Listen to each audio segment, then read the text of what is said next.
Hello, I am Brenda Price, Associate State Director at AARP Michigan. Welcome to our program today. Thank you for joining us. We have a wonderful part 2 of a 3-part series with Dr. Geneva Williams. She's providing a wonderful pathway for all of us to create our action plans for 2021. In case you missed part 1, it is available right here on Facebook Live because we recorded it as we will record the session today. Now I want to introduce our phenomenal speaker, Dr. Geneva Williams. Hello. Hi, Geneva. How are you? Great. How you doing, Brenda? Great to have you this morning. I'm doing just fine. It is just wonderful to have you again. I'm excited about today. Let me tell the audience a few words about you. After a 40-year career as an award-winning, innovative nonprofit leader, Dr. Geneva Williams reinvented herself as an author, international speaker, podcaster, and title-holding advocate for women to live fit, fine, and a vibrant life. As a late, I love this, beauty queen, entrepreneur, and online course creator, Dr. Geneva shows women that they can do anything at any age. She is proof. She delivers a powerful message on legacy and leadership. As a facilitator and workshop leader, her talks center around how to create influence, impact, and to do good in the community. She shares how she went from her stellar career as president and CEO, becoming a widow after 4 decades of marriage, still raising 2 millennials at home, to becoming the Miss Black Fit and Fine pageant. That's just phenomenal. To being recognized as a leader in Michigan business and going on to star in her first television commercial. I'm sure many of you seen that commercial because I smile every time I see her in that HAP commercial in the swimming pool. It is just wonderful. She knows what it's like to figure out what's next and what's next for you. She will guide you through a blueprint to help you develop your action plan. Welcome, Dr. Geneva Williams.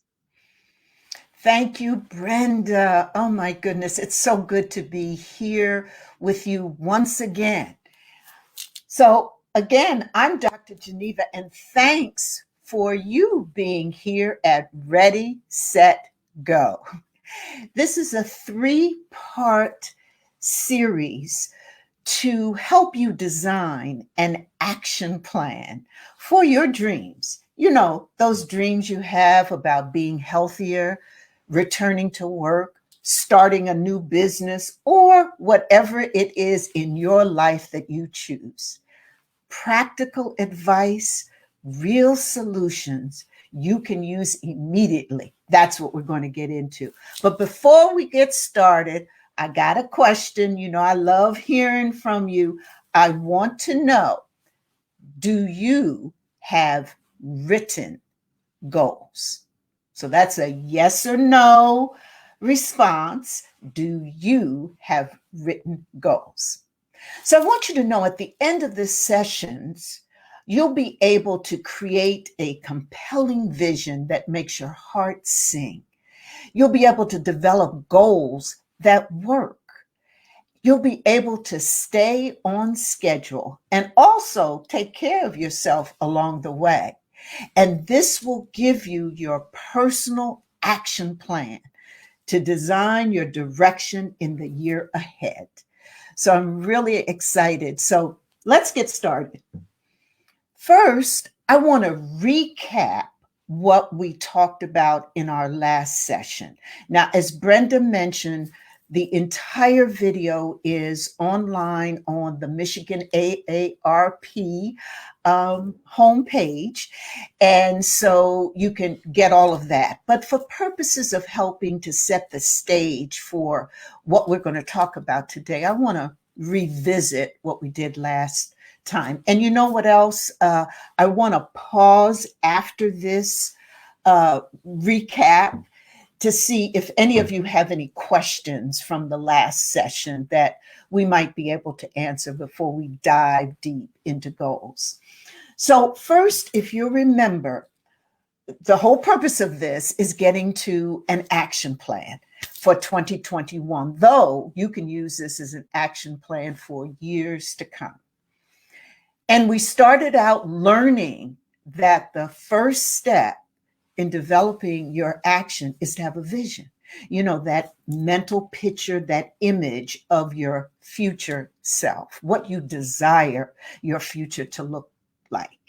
And so we also talked about the benefits of doing that, of having a vision for greater clarity, better direction, the ability to design how you want to live your own life.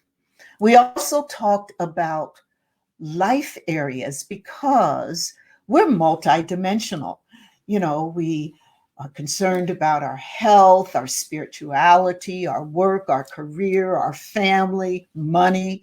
We got a whole lot of things going on. So when we talk about vision, we want to take into account what areas of our life need a vision.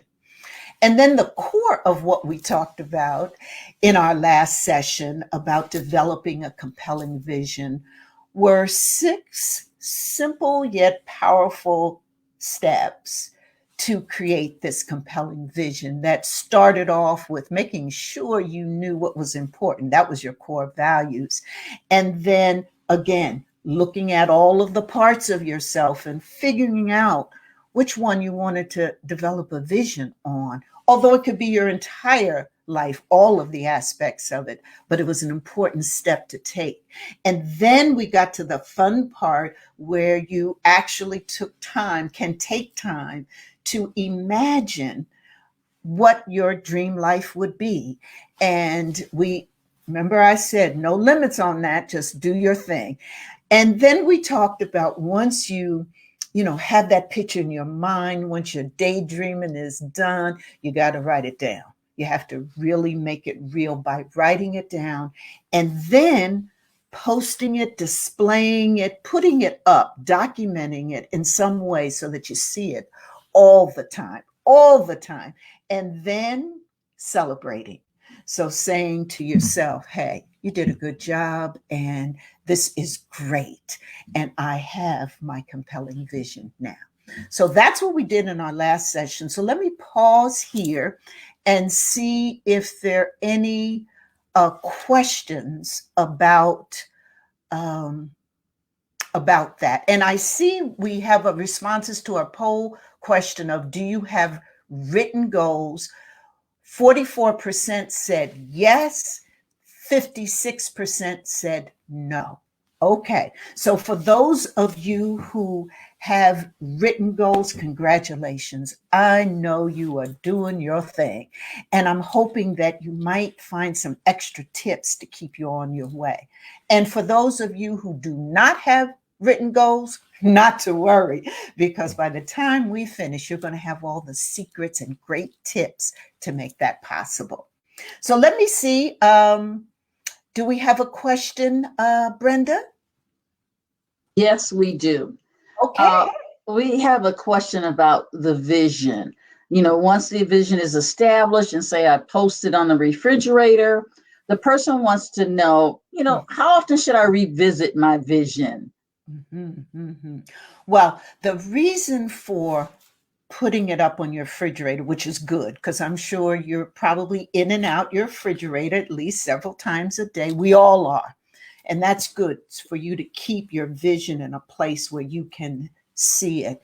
And that really is the part that answers the question. You should revisit it often.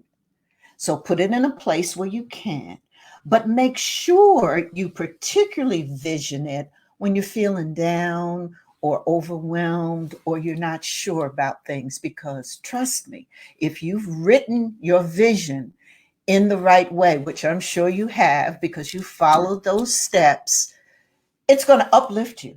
It's going to give you confidence. It's going to remind you of the life you chose. Oh, great answer. One more.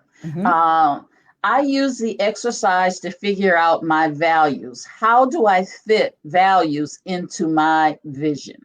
That's a good, oh, I love that. That's a good question. Well, what I like to say to folks is that values support your vision, and they really define your behavior in carrying out your vision. For example, let's say responsibility is one of your core values. So as you look at your vision, do you see responsibility playing in it? Do you see that the things that are there, will you behave responsibly in carrying out your vision?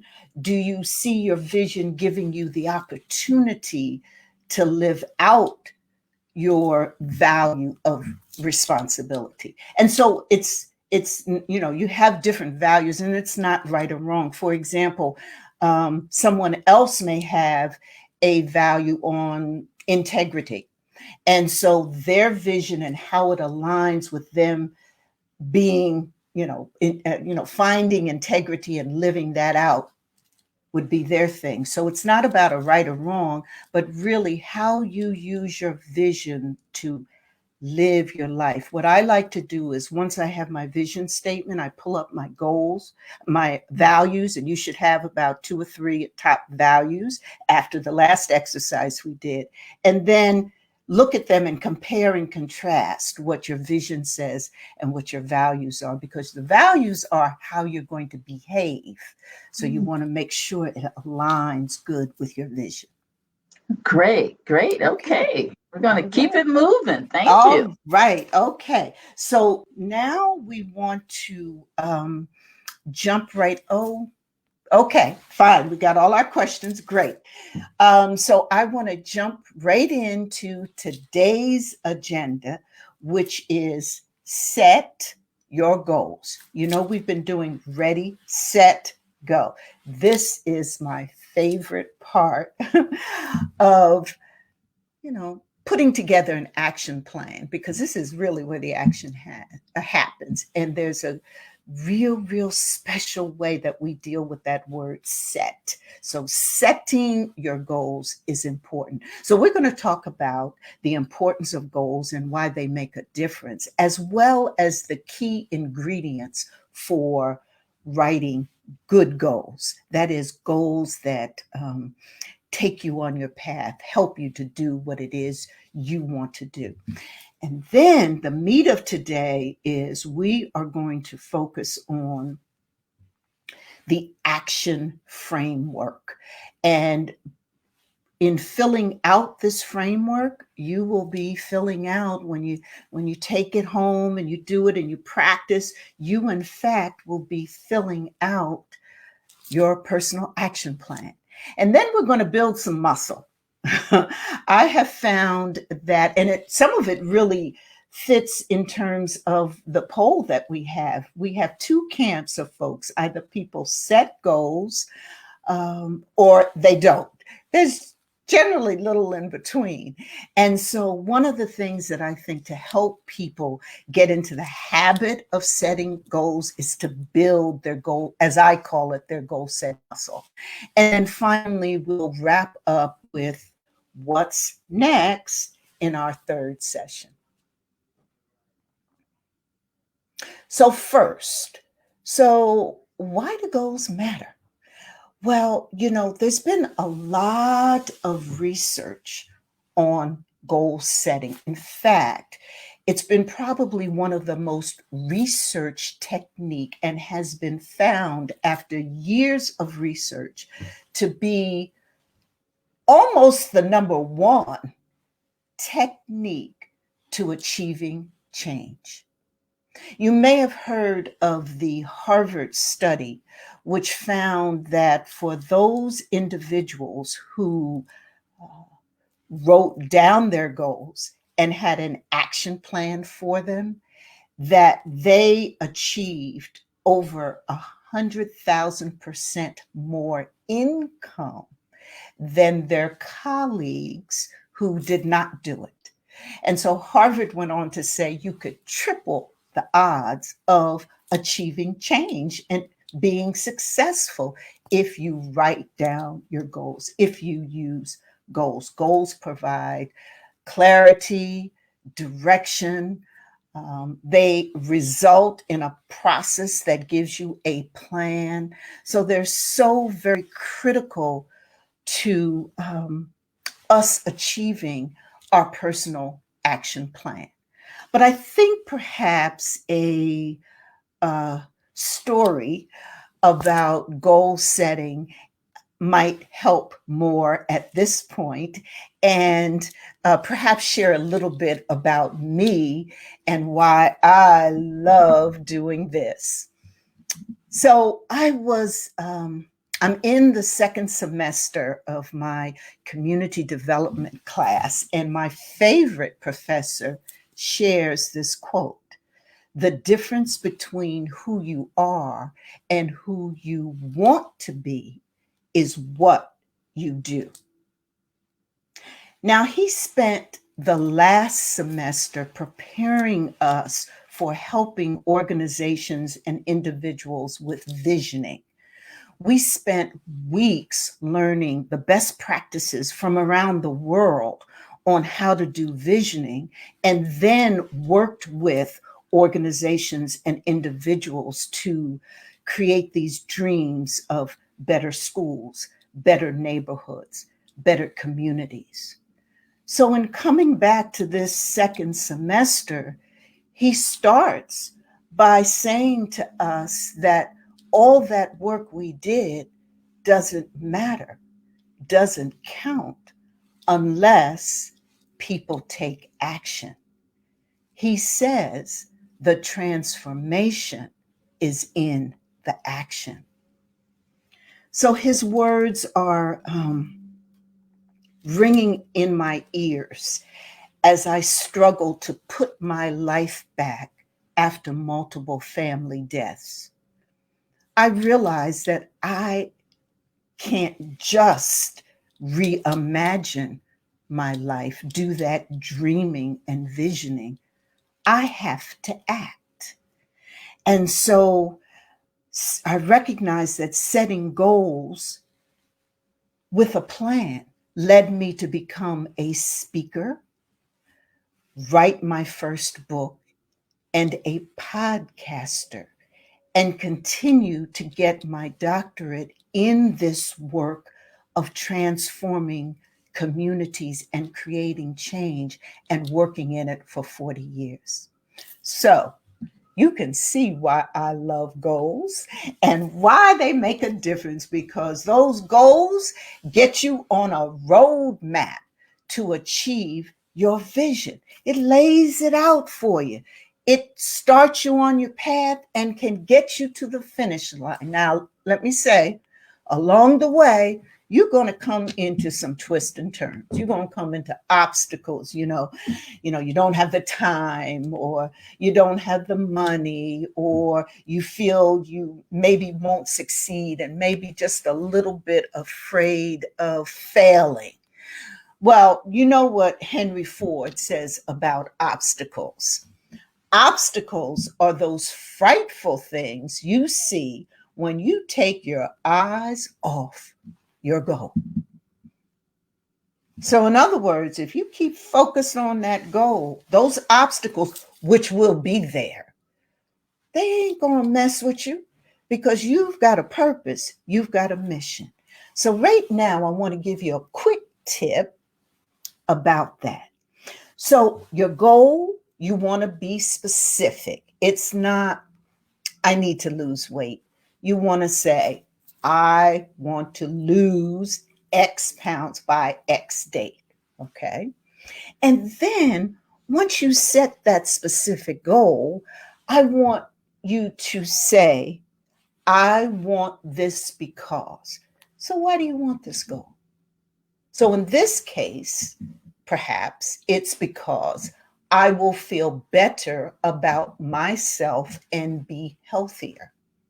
Okay, so what you're doing is you building in that motivation. You're being specific, and you layering in that motivation, because you're stopping and saying, Well, I want this because I want it. Why?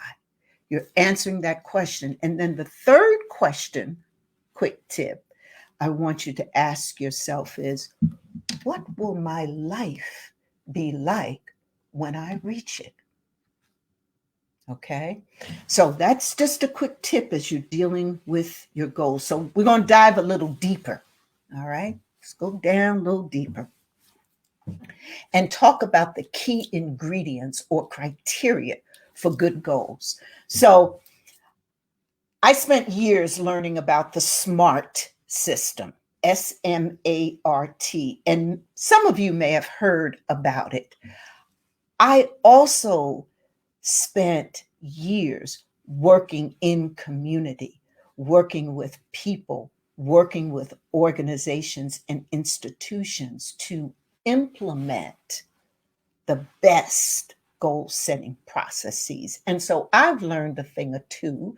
So I have my list. I got my SMART list that I'm going to share with you. So I'm going to share. It doesn't substitute, but rather adds to. So I want to share both SMART visions. So the traditional SMART that we know talks about specificity of a goal, that you're very defined. You define what it is, that it makes sense because it's clear and specific. Measurable deals with the ability to keep your goals tangible and be able to determine success. You know when you've succeeded because you can measure it, like I'm going to run 10 miles or I'm going to drink 20 bottles of water. So you have that measurability in it. Attainable talks about the A in attainable talks about, yeah, we want to keep the goal challenging, not impossible. Okay. So you want to feel excited, but not overwhelmed. So don't be putting something down that you really, you just stretch too far. Realistic means realistic, relevant. That's what that R really talks about. And it really means that these goals have to relate to you. They have to be personal. They have to be relevant to you. They have to be realistic for you and your life. They're your personal goals. And the T refers to time bound, that there needs to be some scope of time.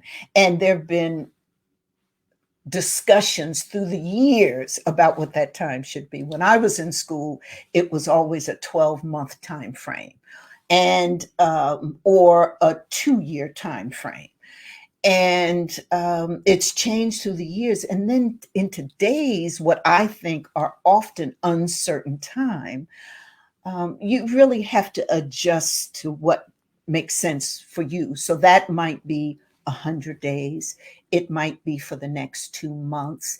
It might be till the end of the year. So the point really isn't the amount of time, but that you have some time frame around your goals. Okay, so then let's add my SMART that I've found based upon my years of experience. The first is keep it simple. Simple works. Keep it simple. Keep your goal very simple. Drink 8 glasses of water every day. Walk 1 mile every day. Simple. Your milestones matter. That is, you should log your progress because every step is important and steps add up. So those little bitty things, you do, they count. And so log them and count them. And then this achieve with and without others. I am a believer in that your personal goals are yours. And you got to realize that the weight's on you to do you in these goals. However, I also believe there are great opportunities to bring in people that you know, trust, and love to support you in your goals. So I think that you can achieve with and without others. So you can achieve by yourself, or you can achieve with others, or you can do both. So I think they're both involved in your goals. Rewarding yourself, I'm a big thing about celebrating, stop, patting yourself on the back, giving yourself a rah, you did it. So as you're doing these goals, as you're developing your goals, as you're setting them, make time to do that. And then finally, hey, goals are about action. They are. They are about action. Remember that quote? It's about what you do, which is an action statement. So remember that. So those are the key ingredients for good goals. Now, I'm going to give you the framework for your action plan. And so the idea is that when you go home and you pull out your vision and you go through today's session, you'll be filling it out and you will have your personal action plan with some enhancements that we'll do at our final session. Okay? So this is important. This piece is really important. So your action framework. So the first thing you see in your action framework is a place for your vision statement that we did last time. For your life area, again, those are your various life. It's sort of like what do they do? Tagline to your vision statement. Okay, so it's the category your vision statement relates to. And then you're going to identify your first goal. And that goal is going to have a time frame, a start and an end. And again, you'll fill in all of this. And then for each goal, you're going to have major tasks. Now, this is where you split things up into manageable chunks. This is like that part, where they say, how do you eat an elephant or something big, one chunk at a time? Yeah, this is this part. Okay. So you want to take manageable pieces.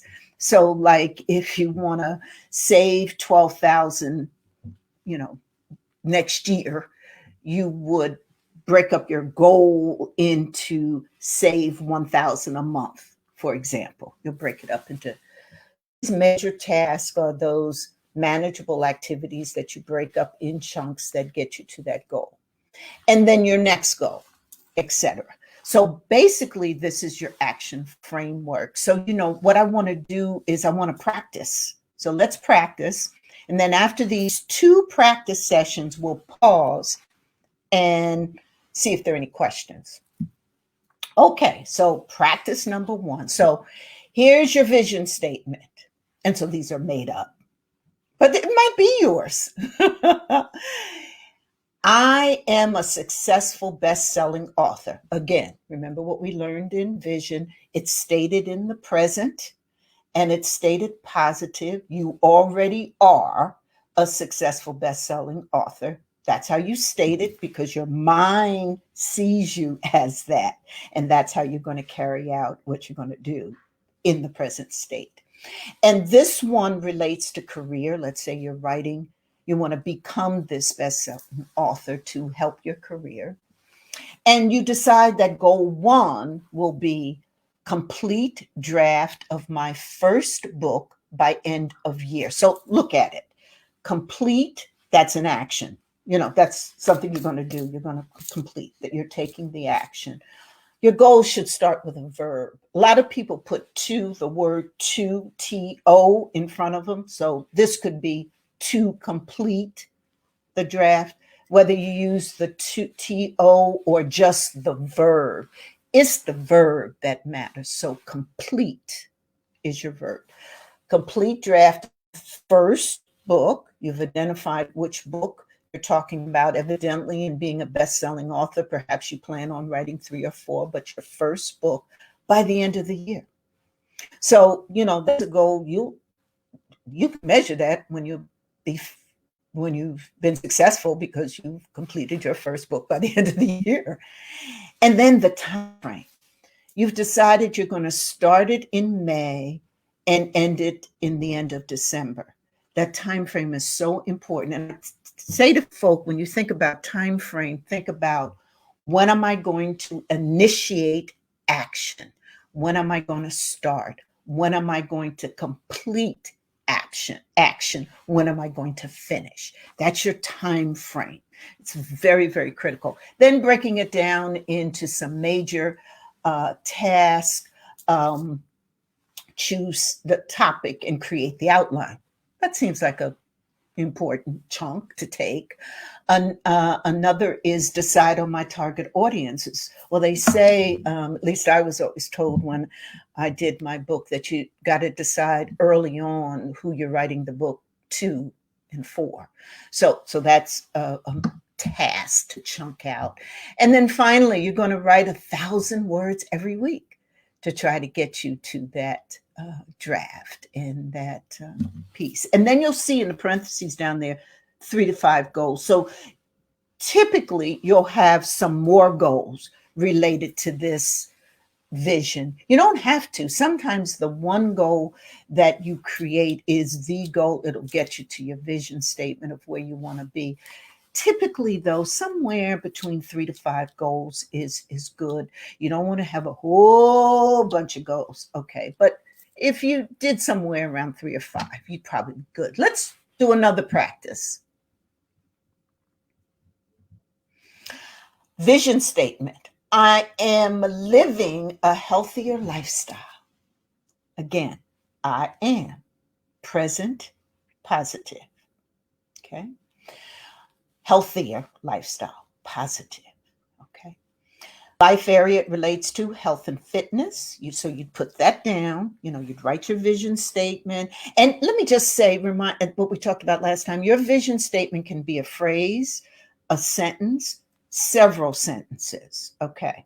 So your vision statement, and then what it relates to, that category, and then the goal. Increase my cardio workout to 2 times a week. Okay, you got your verb, increase. You got the type of workout you're going to do, which is cardio. You could do a lot of workouts. You could strength train. You could do a lot of things, but you're going to do cardio. And you've got it to how many times you're going to do it and how often. Okay, so that's pretty specific. And it's simple, too. Okay. You got a time frame. You're going to initiate action in April, and you're going to complete your action on this one in August, which is interesting because, see, this one says, well, I'm going to increase it. And your goal after this might be to continue it.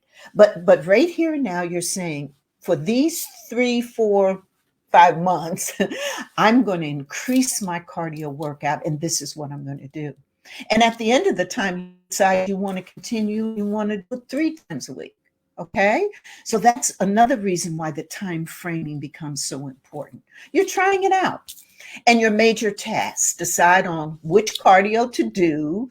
You could swim, or you're going to golf, or you're going to walk. Okay. When and where you're going to do it. And then since you're doing something new, you might need some equipment or clothes. You definitely got to get your workout outfit because you want to look good. In whatever you're doing, you want to look good. So you get your new outfit. It's all right. And for your new routine, why not? And then you might decide you want to have some company.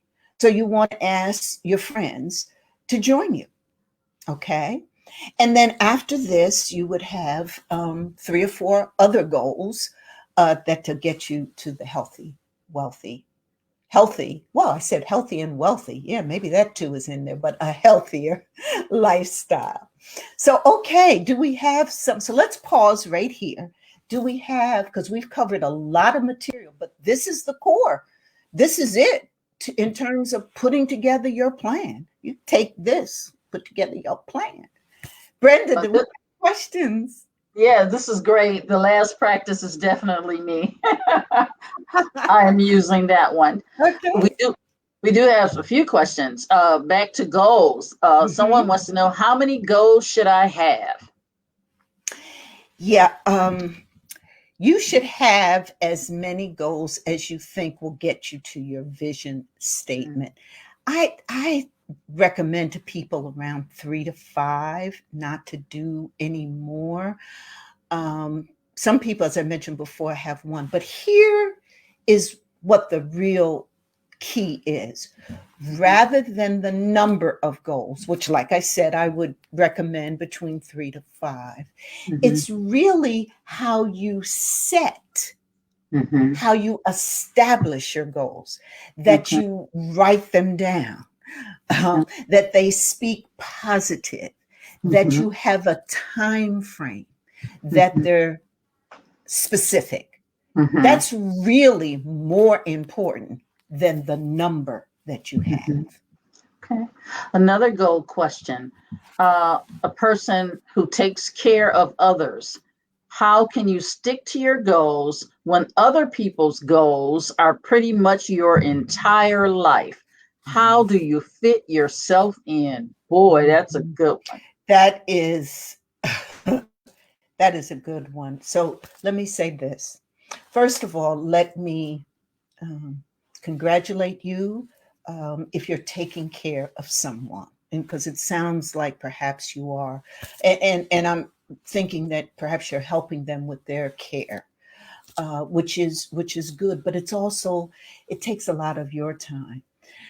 You have to make your own goals. That's the bottom line. Your goals are your personal business.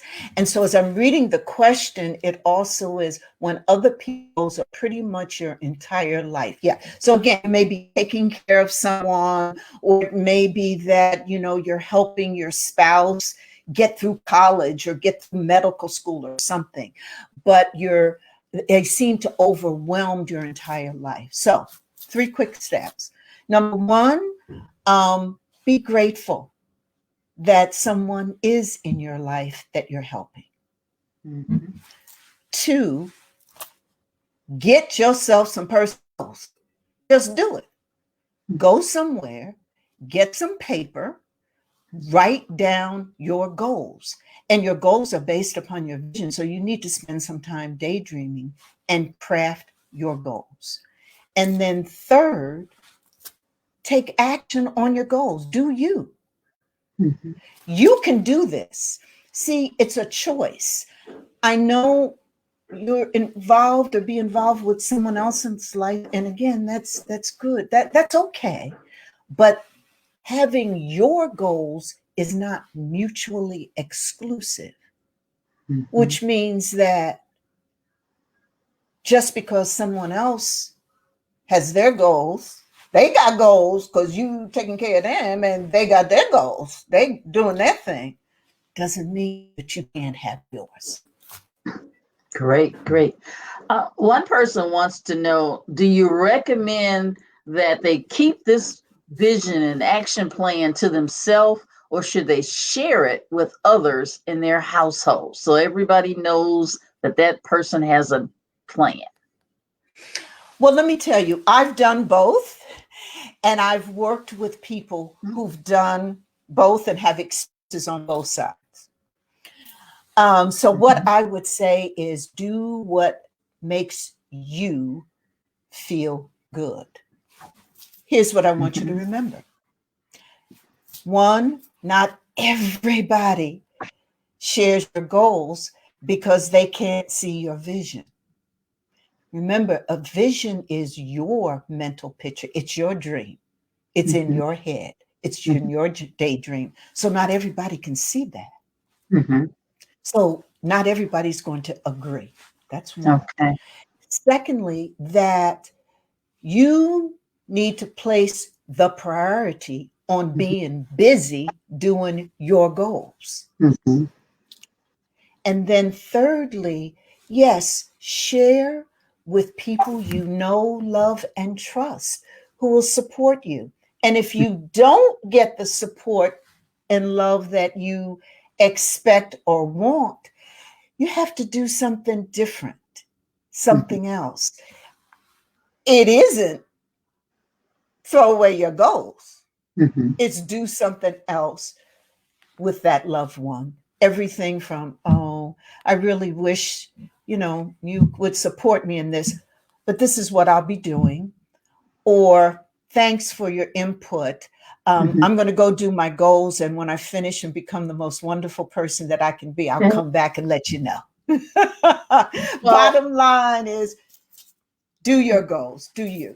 Well, we actually have another question that you have already sort of answered the question, but I need to read it. Okay. My wife does not always agree with goals. I first have to come to an agreement with her and get her support. Okay. Well, I think you can share with her.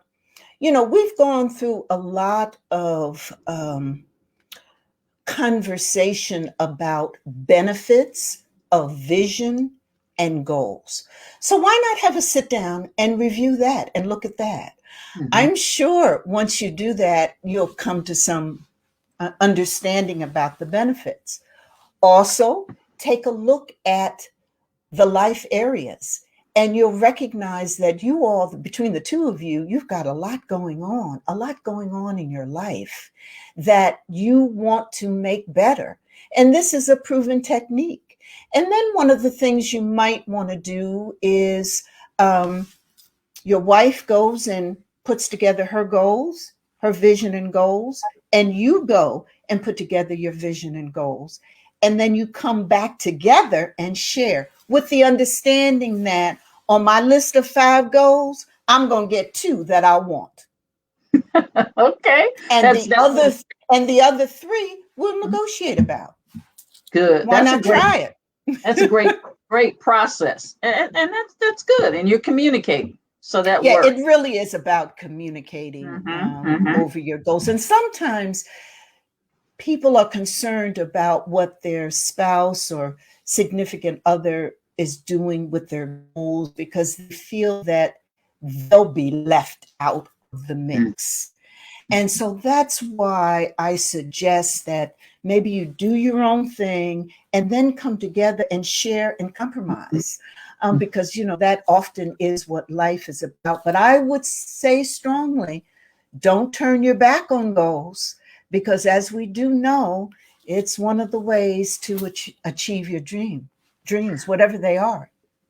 One final question, and it is about goals. This person says they've done goal setting before, like their New Year's resolution. How do I stay on track? We've all been there, done that. Yes. Well, let me just say that New Year's resolutions and goals are different. They aren't the same. Goals are stated in the as we went through. I am a healthier.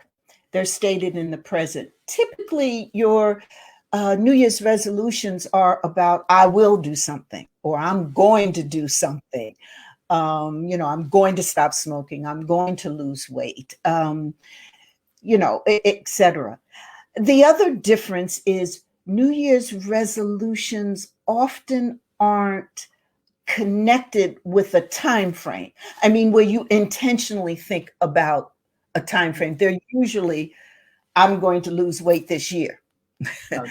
I'm going to start riding my bike when it gets warm. That's how they are. They aren't time bound, which is another, again, very key ingredient of a goal. And then the last and most important thing that I would say when we compare New Year's resolutions to goals is that New Year's resolutions often aren't aligned to your vision.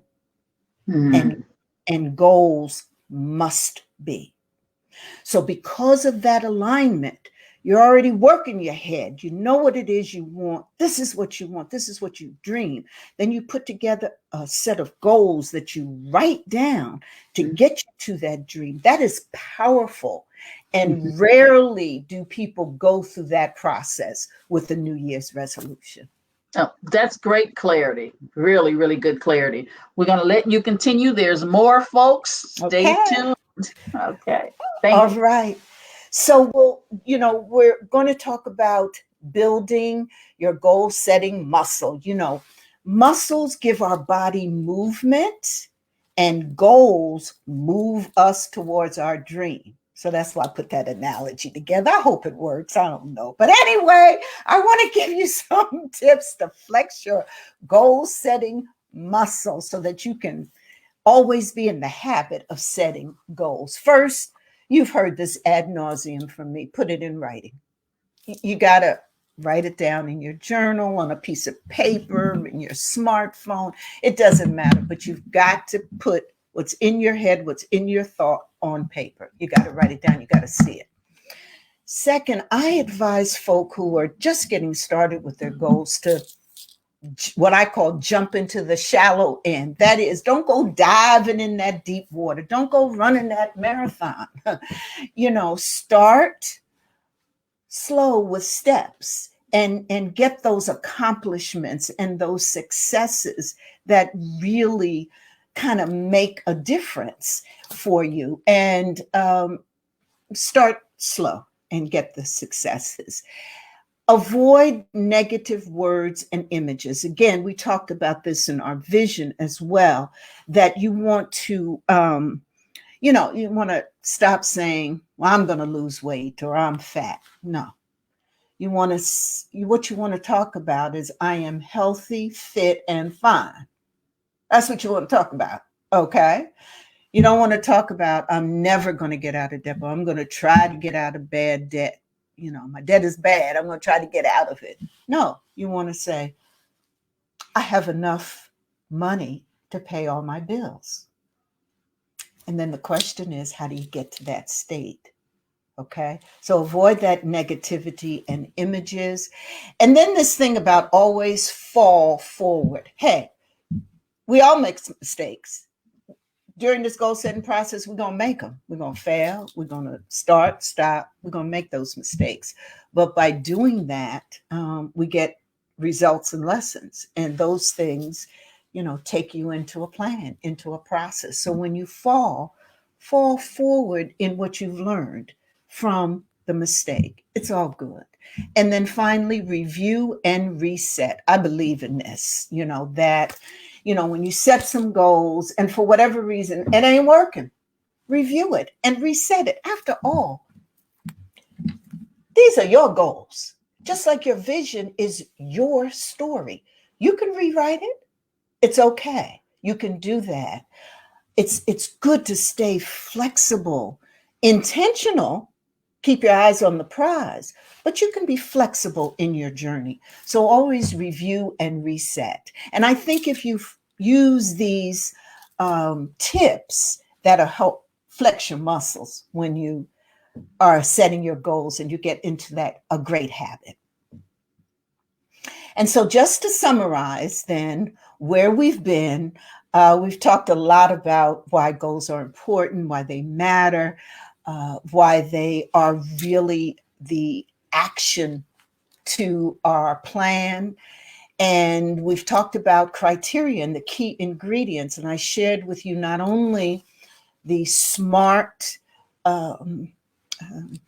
method that many people are familiar with, but my own that I've experienced through years of work.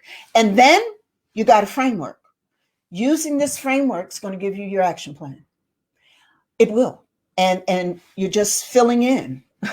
And that will give you your game plan for your personal action plan. And then we talked about things that will help make goal setting a habit, because that's what you want to do. You want to make it a habit. You want to continue to do it and do it so that it helps you transform your life. Again, remember, goal setting is one of the best techniques to achieve change and transformation.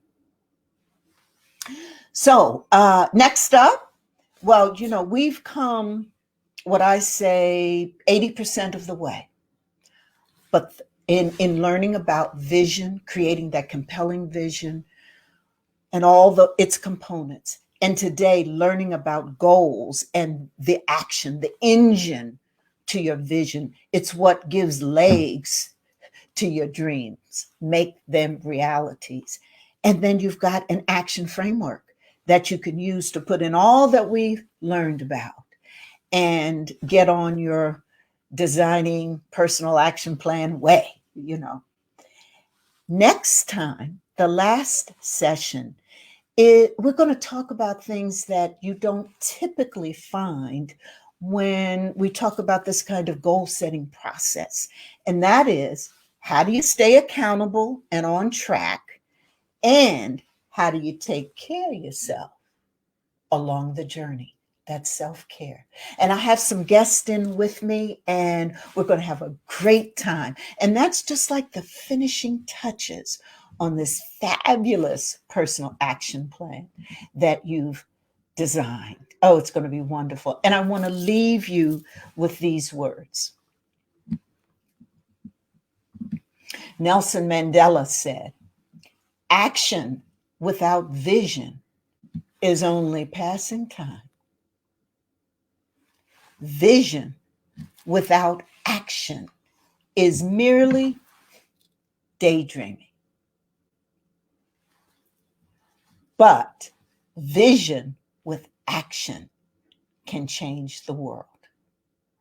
Thank you. And I look forward to more questions, Brenda.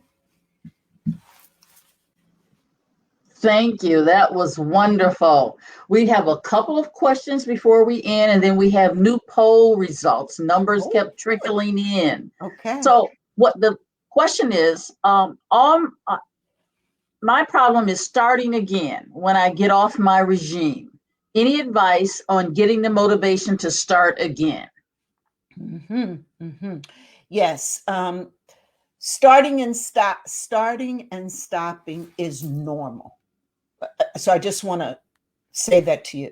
It's normal. So I want your headset to be, this is normal, this starting and stopping. I can't tell you how many times I've started and stopped. And the communities and individuals and people I've worked with started and stopped and revisited, etc. So it's normal. It's very normal. In fact, if you use it as a time for reflection, it will help you start again. Because the reason that you're starting and stopping probably is because of something in the mix. I mean, either perhaps you're not really comfortable with your vision, or some of the goals really don't speak to you, or time. They're the real issues of time, those everyday things. Something's in the mix while you're starting and stopping.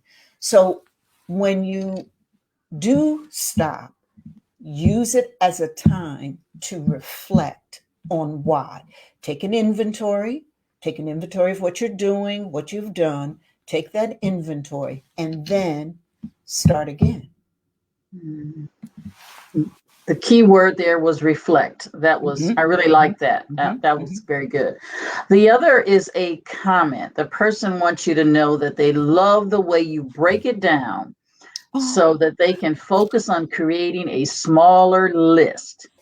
It is not as overwhelming and it gives them confidence. Thank you. Wow. And that came from Lee Hubbard.